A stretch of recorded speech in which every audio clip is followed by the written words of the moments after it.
예일교회를 담임하고 있는 강승신 목사입니다.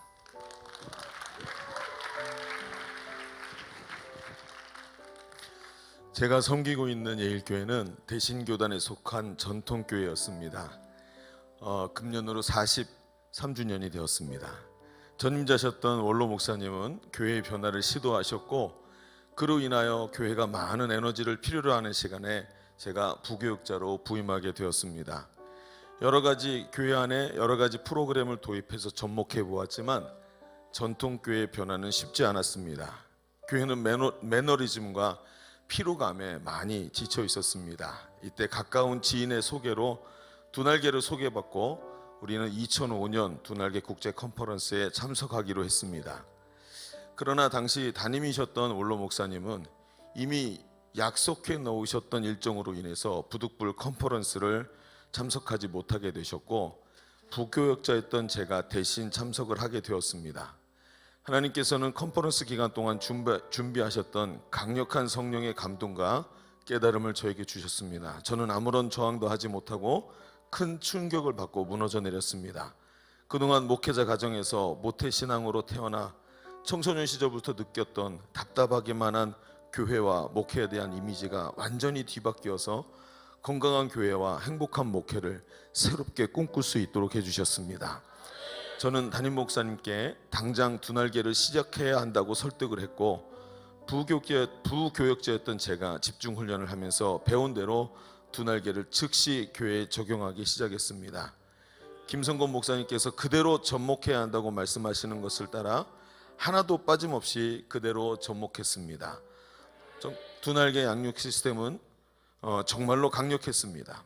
행복 모임을 통해 전도의 열정이 교회를 뜨겁게 달아오르게 했고, 양육과 훈련을 통해 복음과 비전을 깨달은 성도들의 변화가 교회 전체를 변화의 자리로 이끌었습니다.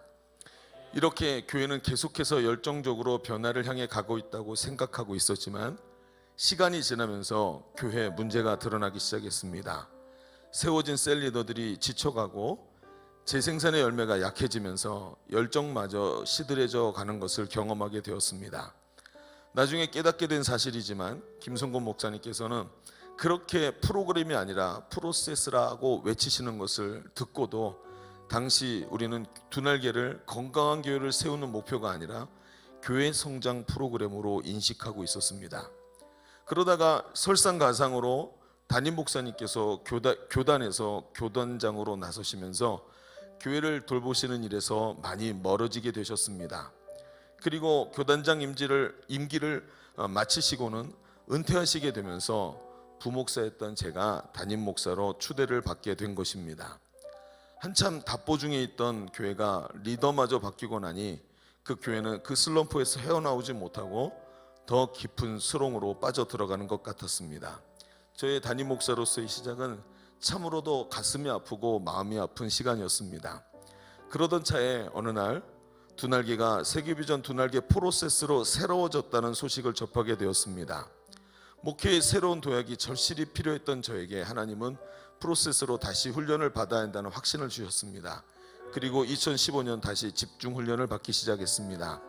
김성곤 목사님께서 세계비전 두날개 프로세스는 이전 두날개 양육 시스템보다 더욱 심플하면서 더욱 강력해졌다고 하셨습니다.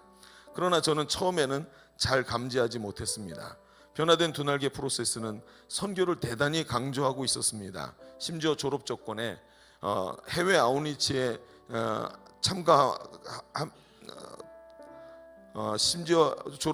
해외 아웃리치 참가가 조건으로 되어 있었고, 저는 그곳에 해외 아웃리치의 성도들과 함께 참석을 하게 되었습니다. 필리핀 아웃리치에서 체험한 연합선교는 저에게 굉장한 충격을 주었습니다. 수많은 네트워크 교회에서 모인 성도들이 마치 한 교회의 성도들처럼 연합해서 감당하는 모습과 현지인을 전도해서 제자로 삼고 심지어 다른 나라로 파송하는 장면을 보면서 이전에 있던 선교에 대한 부정적 선입견이 완전히 깨지게 되었습니다. 더욱이 눈앞에서 현지인 리더들을 세우면서 그들과 함께 달려가고 있는 단기 선교사들의 모습이 제 가슴을 뛰게 했습니다. 그들은 교회로부터 파송받아 선교지에서 멋지게 사역을 감당하고 있었습니다. 그리고 1년 뒤 임기를 마치고 교회로 돌아가서는 교회에서 자신과 같은 또 다른 사람들을 세워 선교지로 파송되도록 힘쓰는 선교의 선순환을 만들어내는 존재들이었습니다.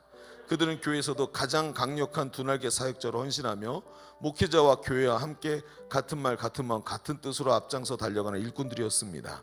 저는 가슴이 뻥 뚫리는 느낌을 받았습니다. 마치 입구만 있는 방 안이 꽉 차서 더 이상 들어갈 데가 없는데 반대편에 출구가 열리는 느낌이었습니다. 세계 비전이 개념이나 이상 속에만 있는 것이 아니라 현실 세계에 누구나 참여하고 그 주인공이 될 수 있는 현장이 되어 있었습니다. 할렐루야. 함께 아웃리치를 경험한 성도들이 충격을 받기 시작했습니다. 목사님, 이제야 목사님께서 말씀하신 세계 비전이 뭔지 알겠어요 라고 말하는 사람들과 단기 선교사로 헌신하는 제자들이 나타나기 시작했습니다. 그 후 우리 교회는 매 기수마다 한 명의 선교사를 보내기로 하고 5년이 지난 이번 여름에 우리 14호 선교사를 파송하게 되었습니다. 두날개 연합 선교를 경험한 후 교회는 많은 변화를 경험했습니다. 사실 충격적이게도 행복모임의 현장은 선교의 현장과 다르지 않았습니다. 그러나 우리 교회는 제자를 세우는 목적과 복음을 전하는 이유가 너무나도 모호했습니다. 우리가 매너리즘에 빠질 수밖에 없었던 이유는 모델이 세워지지 않아서 기준이 낮았고 방향성이 모호해서 한계에 걸리면 극복할 힘이 없었던 것입니다. 그러니 교회 안에 담임 목사가 하면 된다라고 생각했지 아무도 무엇을 보여줄 수 있는 자리가 되지 않았던 것입니다. 지금 생각해보면 여러분처럼 이 자리에 왔었어야 되는데 성도들을 데리고 오지 않았던 게 문제였던 것입니다. 담임 목사가 깨닫고 변화되면서 교회의 변화가 일어나기 시작했습니다. 왜 건강한 교회를 세워야 하는지, 왜 선교가 이렇게 중요한지, 우리가 세우는 제자들을 어떤 사람으로 세워가야 하는지가 더욱 선명하게 보이기 시작했습니다. 그리고 담임 목사가 앞장서서 매번 아웃리치에 성도들을 데리고 가기 시작했고 부산에서 열리는 집중훈련에 제자들과 함께 빠짐없이 참석하기 시작했습니다. 그리고 많은 것을 함께 느끼고 함께 깨닫게 되었습니다. 눈으로 보고 함께 귀로 듣고 깨달아지면서 교회 곳곳에 새로운 변화의 바람이 불어오기 시작했습니다. 먼저 행복모임의 변화가 일어났습니다. 열매가 적으면 힘들어하고 쉽게 지치던 행복모임은 열매가 있던 없던 계속 달려가게 되었습니다. 교회가 복음을 전하지 않으면 심장이 멈춰지는 것과 같다는 것을 알게 되었습니다. 전도하면 성도의 야성이 깨어나고 두려움이 없어집니다. 그리고 행복모임을 반복하면서 인도자들이 점점 행복모임의 달인으로 성장해 가고 변해가는 것을 보게 되었습니다. 결국에는 한번 사역의 방법을 터득하고 나면 계속해서 행복모임이 확장되어 가는 것을 경험했습니다. 셀은 계속해서 사역을 또 다른 사역자에게 전수하고 더 많은 일꾼들이 세워지면서 재생산을 거듭하게 되었습니다. 양육과 훈련도 잘 안 될 때가 있었습니다. 그러나 그럴수록 끊임없이 양육하고 하나님 나라 가치를 심었더니 어느새 자라났는지 수많은 사람들이 든든한 일꾼으로 자라나 있는 것을 보게 되었습니다. 저는 어느 날 이들이 또 다른 사람들을 세우는 것을 보고 있는 제 모습이 세상에서 제일 행복하다는 것을 깨달았습니다. 한 번은 셀리더들과 함께 집중훈련을 다녀와서 우리 교회가 무언가 잘못하고 있다는 것이 느껴졌습니다. 재생산이 활발하지 못하고 셀리더들이 자기 홀로 고군분투하며 지쳐가는 것이 목격되었고 무엇이 문제인지를 찾다가 풍성한 교회 사역 시스템을 탐방하는 자리에 가게 되었습니다. 그리고 우리 교회가 셀 리더들이 여럿인데 이 리더십의 흐름이 원활하지 못하고 막혀 있다는 것을 알게 되었습니다. 그리고 분가를 여러 번 한 선임 셀 리더들을 중심으로 셀 리더들의 셀을 편성하고 이름을 동산이라고 붙였습니다. 저희 교회는 오랫동안 셀을 목장이라고 불렀고 리더를 목자라고 부르고 있었습니다. 그리고 담임 목사가 각 동산의 리더인 동산지기들을 불러 모아 셀을 만들어 인도하게 되었습니다. 그러면서 리더십이 끊기지 않고 계속 연결되었습니다. 여러 번 분과한 동산지기의 사역 경험이 각 목자들에게 전수되고 동산에서 함께 행복모임을 계획하고 실행하며 함께 분가 계획을 위해 기도하면서 동산 안에 목장이 강력하게 세워지고 머지않아 분가되는 것을 경험하게 되었습니다. 한 개의 목장이 4번 분가하여 한 개의 동산이 되고 동산이 4번 분가하면 한 개의 공동체로 분립해서 세우는 목표를 정하고 오늘도 모든 셀들이 열심히 달려가고 있습니다. 이번에 코로나를 경험하면서 수도권에는 몇 번의 대유행을 통해 비대면 예배가 자리 잡게 되었습니다. 처음 비대면이라는 카드를 들고 얼마나 당황했는지 모릅니다. 양육도 행복 모임도 비대면으로 해야 한다니 어이가 없었습니다. 오히려 다들 웅크리고 다들 쉬는데, 이 기회에 쉬는데 우리도 그렇게 할까 하는 생각이 틈타기도 했습니다. 그때 비대면 사역의 본을 보여준 곳이 바로 두날개 선교회였습니다. 우리 교회에서 파송된 7호 단기 선교사는 필리핀으로 파송되어서 단 한 번도 필리핀 땅을 밟지 못한 온라인 선교사로 파송이 되었습니다. 처음에는 이렇게 해도 되나 싶었습니다. 그런데 선교사가 비대면으로 사역하면서 온 세상이 락다운되어서 현지에 있어도 사람을 만날 수 없는 상황에서 온라인으로 행복 모임도 하고, 온라인으로 관계 맺게 하고, 온라인으로 셀 모임 등의 모든 선교 사역을 한국 땅에서도 잘만 해내는 것을 보았습니다. 23살밖에 되지 않은 우리 청년 여자친구가 자기도 처음 보는 온라인 선교사라는 이름표를 달고 매일 자기에게 달려드는 정체성과의 싸움, 정체성의 혼란과 싸우면서 1년의 사역을 넉넉히 감당하는 모습을 보면서 도대체 비전을 가지고 있다는 것이 무엇인지를 또다시 적나라하게 보는 시간이었습니다. 비전을 가진 사람에게 안 하는 건 있어도 안 되는 건 없구나. 마음이 약해졌던 저 자신이 너무나도 부끄러웠습니다. 그리고 담임 목사가 앞장서서 강력하게 말하기 시작했습니다.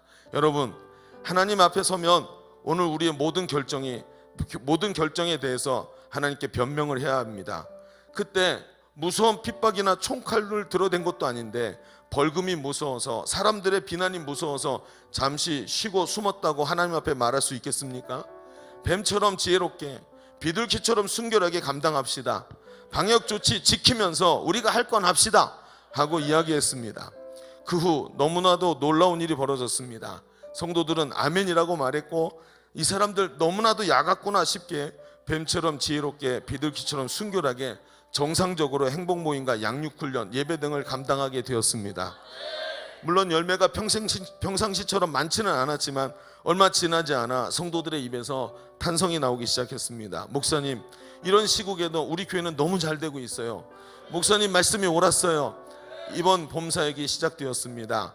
처음에 3개였던 행복 모임이 코로나로 줄었지만 70개 이상이 되어서 함께 출발을 하였고, 지금도 숫자가 점점 늘어나고 있습니다. 많은 성도들이 양육 훈련을 받으며 양육반에서 새가족들이 넘쳐나서 분반을 고민하고 있습니다. 지난 겨울에는 영하 12도에도 마스크 전도지로 매일 전도하면서 그 추운 날 다른 교회들은 웅크리고 있을 때 전도하는 사람들이 눈앞에서 그 영하 12도에 전도하는 걸 보면서 다른 교회 성도들이 혀를 내두르고 우리도 전도하자고 말하면서 지역에 전도의 파장이 일어나고 있습니다. 단 한 번도 빠지지 않고 매 기수마다 단기 선교사가 마치 코로나를 비웃듯이 파송되었고, 보내는 선교사들의 헌신이 넘쳐나고 있습니다. 자기 스스로 자원한 주부였던 이 주부 풀타임 전도 간사들이 앞장서서 달려가면서 코로나 끝자락을 복음으로 불태우고 있습니다. 요즘 가끔 이런 고백을 합니다. 하나님, 목사라서 참 행복합니다. 건강한 교회라는 말이 너무 소중하고, 제자 삼는 세계 비전이 내 생명을 바쳐 감당할 일이라는 것이 너무나도 뿌듯합니다. 앞으로도 12전선에 150명의 선교사를 파송하고 1500명의 셀리더를 세우는 비전에 몰입하여 주님 오시는 그날까지 우리는 함께 달려갈 것입니다. 끝으로 알도 깨고 나오지 못한 병아리 같은 사람을 스승되어 주셔서 복음과 비전이 무엇인지, 목회와 사명이 무엇인지 가르쳐 주신 우리 김성곤 목사님께 무한한 신뢰와 감사를 드립니다. 그리고 풍성한 교회 성도들의 이 섬김과 헌신에 늘 고맙고 감사합니다. 무엇보다도 미숙한 모습의 실수투성인 이 부족한 자를 불러주시고 여기까지 인도하시고, 이렇게 부족함에도 하나님 앞에서 함께 나눌 수 있도록 하신 좋으신 우리 하나님께 무한한 감사와 영광을 올려드립니다. 감사합니다.